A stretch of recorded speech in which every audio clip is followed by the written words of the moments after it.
আজকে আন্তর্জাতিক মাদক বিরোধী দিবস 16ই জুন 26শে জুন। এই দিবসকে কেন্দ্র করে আমরা ব্যাপক ভিত্তিক কর্মসূচি নিয়েছি। আগামী 4 দিন ব্যাপী ঢাকা সিটিতে আমরা এই কর্মসূচি বাস্তবায়ন করব। তার উদ্বোধনী অনুষ্ঠান আমরা আজকে বড় পরিসরে তেমন কোনো কর্মসূচি নেই 2-3টা কারণ।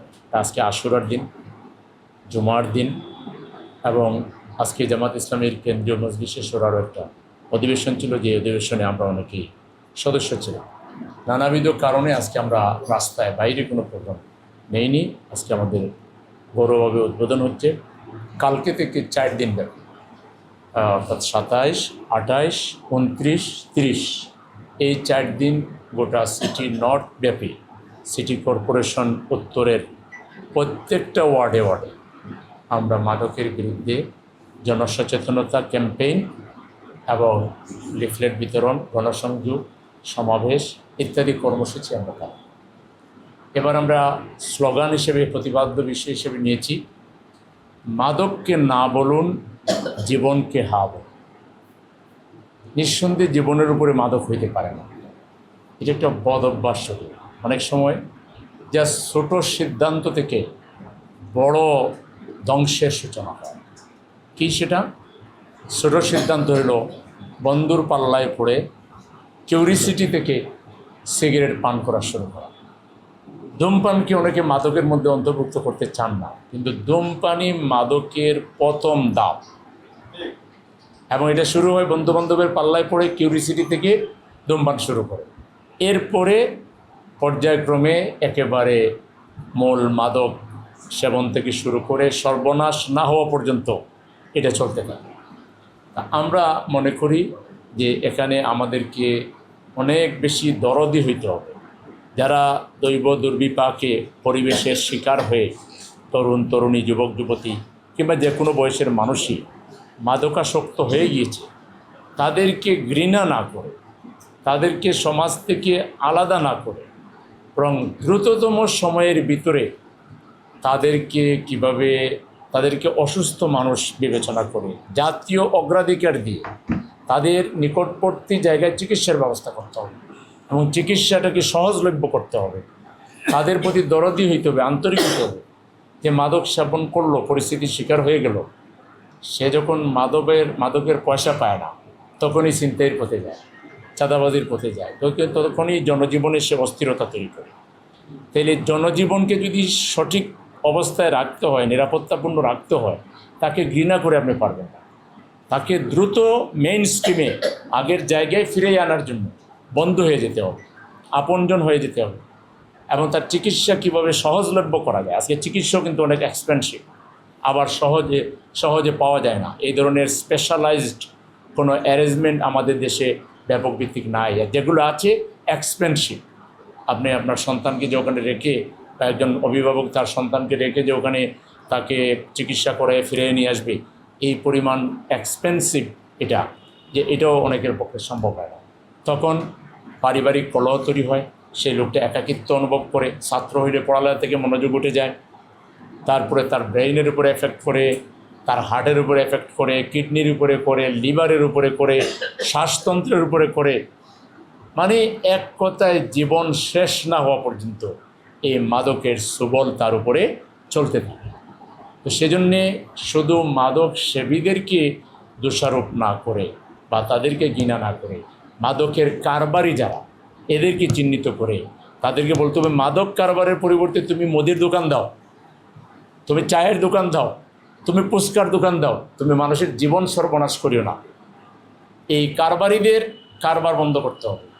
এইটাতে এই পয়সার দান্দায় প্রশাসনের বিপদগামী একটা অংশ এদেরকে নানাভাবে সাহায্য সহযোগিতা করে। এদেরকেও বুঝাতে হবে যে ভাই, তুমি প্রশাসনের থেকে তুমি একটা অন্যায় গর্হিত কাজকে তো সাপোর্ট করতে পারো। হ্যাঁ, আবার মাদক সেবী একটা ধরে ইচ্ছা মতো ডান্ডাও লাগাইতে পারো না। একটা মাদক সেবী, মাদক সেবন করে যারা, এরা সব কি একেবারে ছোট লোকের সন্তান?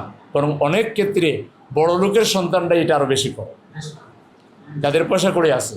তাহলে তুমি যে একটা ছেলের গায়ে হাত তুলে দিলা, লাঠি আছে বলে হাতে, তোমার এটা দায়িত্ব না, বরং যদি ধরে তার অভিভাবকের কাছে সমঝিয়ে দাও, ধরে তাকে কোনো ভালো সরকারি হাসপাতাল থাকলে ওখানে তার চিকিৎসার ব্যবস্থা করো।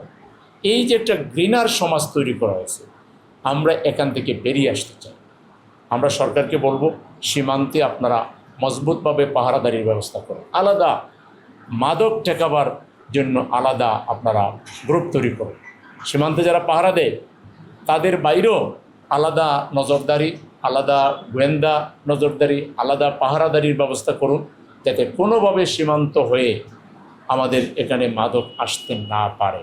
এবং মাদকের ব্যবসায়ীদেরকে আমরা কন্ট্রোল করুন, এবং মাদক যত্রতত্র যাতে পাওয়া না যায় এটাকে একটু রেস্ট্রিক্টেড করো, একেবারেই রেস্ট্রিক্টেড করো। এটা যেন কোনোভাবে যেখানে সেখানে পাওয়া না যায়। মাদক পাইতে হলে যেন অনেক কষ্ট করা লাগে। সেই ধরনের কিছু উদ্যোগের মাধ্যমে আর সবচেয়ে বেশি হলো মোরাল চর্চা বাড়াতে হবে। আমাদের যুব সমাজ, তরুণ সমাজের কাছে কোরআনের বাণী পৌঁছে দিতে হবে, রসুলের চরিত্র সম্বলিত রসুলের যে জীবনী আছে সেটা তাদের কাছে পৌঁছে দিতে হবে, সাহাবা ইকরামের জীবনী পৌঁছে দিতে হবে, ভালো মানুষদের গল্প তাদেরকে শোনাইতে হবে, তাদের জন্য ভালো পাঠাগার তৈরি করতে হবে যেন তারা অবসর সময় বই পড়তে পারে, ভালো ভালো বই যেগুলো জীবনকে সমৃদ্ধ করে। তাদের জন্য বিনোদন, সুস্থ বিনোদন কেন্দ্র বানাইতে হবে, কালচারাল বিভিন্ন একাডেমি করতে হবে যেগুলোতে তারা সাংস্কৃতিক সুস্থ বিনোদনের মাধ্যমে তাকে সে সঠিক পথে রাখতে পারে। তাদের জন্য খেলাধুলার উন্মুক্ত সবুজ চত্বরের আয়োজন করতে হবে, খেলাধুলার পরিবেশ দিতে হবে। বহুমুখী আয়োজনের মাধ্যমে আমরা যাতে আমাদের এই দেশের সম্পদ তরুণ তরুণী, যুবক যুবতী এবং সব শ্রেণীর পেশার মানুষদেরকে আমরা যেন সঠিক পথে ফিরিয়ে নিয়ে আসতে পারি, সেজন্য ভালোবাসার মন নিয়ে, ঘৃণার মন নিয়ে কেউ এখানে যারা এসেছেন কেউ কাউকে ঘৃণা করবেন না। হাদিসে আছে পাপকে ঘৃণা করো, পাপীকে নয়। আমরা মাদককে ঘৃণা করব, শুধু মাদক সেবীকে আমরা চেষ্টা করব দরদ ভরা মন নিয়ে তাকে সংশোধন করার জন্য, তার চিকিৎসার জন্য। এবং সরকারকে এটা জাতীয় অগ্রাধিকারের মধ্যে স্থান দিতে হবে। এটা একটা 10টা কাজের মধ্যে একটা কাজ দিলে হবে না। আমার দেশের সম্পদ নষ্ট হয়ে যাবে। আর আপনারা যখন যারা সরকারে থাকেন তাদের দায়িত্ব হলো এটা জাতীয় অগ্রাধিকার দিয়ে এরপর ভালো ভালো হাসপাতাল, বিনোদন কেন্দ্র, পাঠাগার, খেলাধুলা চর্চা ইত্যাদি বাড়িয়ে আমাদের তরুণ তরুণীদেরকে বিপদগামিতা থেকে, ধ্বংসাত্মক কাজ থেকে ফিরিয়ে রাখতে হবে। আমরা জামাত ইসলামী যারা করি, আমরা এই যে নৈতিক চর্চার মাধ্যমে, দিনী চর্চার মাধ্যমে যুব সমাজকে, আমাদের সাথে লাখ লাখ যুবক, মাশাআল্লাহ একজন যুবকও মাদক সেবী বলে আমাদের জানা নেই। কারণ কি? আমাদের মধ্যে একটা এনভায়রনমেন্ট আছে, নীতি নৈতিকতার চর্চা আছে, কোরআন হাদিসের চর্চা আছে। আমরা আহ্বান করব যে আজকে আমরা আমাদের এই প্রিয় বাংলাদেশ 92 ভাগ মুসলমানের দেশ, এবং এখানে ফজরের আজান শুনে আমরা ঘুম থেকে উঠি, এশার আজান শুনে আমরা ঘুমাতে যাই। এই দেশে আমরা নীতি নৈতিকতার চর্চাকে যেন কেউ সমস্যা মনে না করি।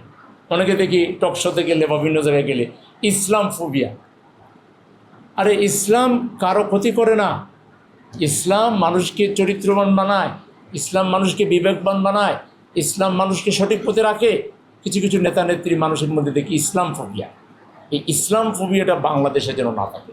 বাংলাদেশকে যদি উন্নত দেশ হিসেবে গড়তে হয় তো ইসলামিক চর্চা, পৌরাণিক চর্চা, দিনী চর্চা, নৈতিক চর্চা এখানে আরও ব্যাপক থেকে ব্যাপকতা করতে হবে।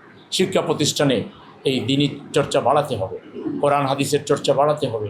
প্লে থেকে মাস্টার্স পর্যন্ত সব ক্লাসে কোরআনের কিছু লেসন রাখতে হবে, হাদিসের কিছু লেসন রাখতে হবে। পর্যায়ক্রমে আমাদের ছেলেমেয়েদেরকে কোরআন এবং হাদিসের জ্ঞানে তাদেরকে আরও আলোকিত করতে হবে।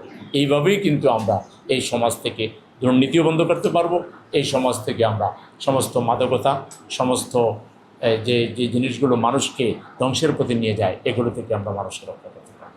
আমরা মূলত 4 দিন ব্যাপী যে অ্যাওয়ারনেস প্রোগ্রাম নিয়েছি, সেই প্রোগ্রামে মিডিয়ার বন্ধুদের সহযোগিতা চাই, আমরা প্রশাসনের সহযোগিতা চাই, এবং আমরা তরুণ যুবকদেরকে যারা মাদক সেবন করে না তাদেরকে বলবো এই 4 দিন আমাদের সাথে থেকে স্বেচ্ছাসেবী হয়ে আপনারা মাদক বিরোধী গণসচেতনতা তৈরিতে সবাই ভূমিকা রাখবেন।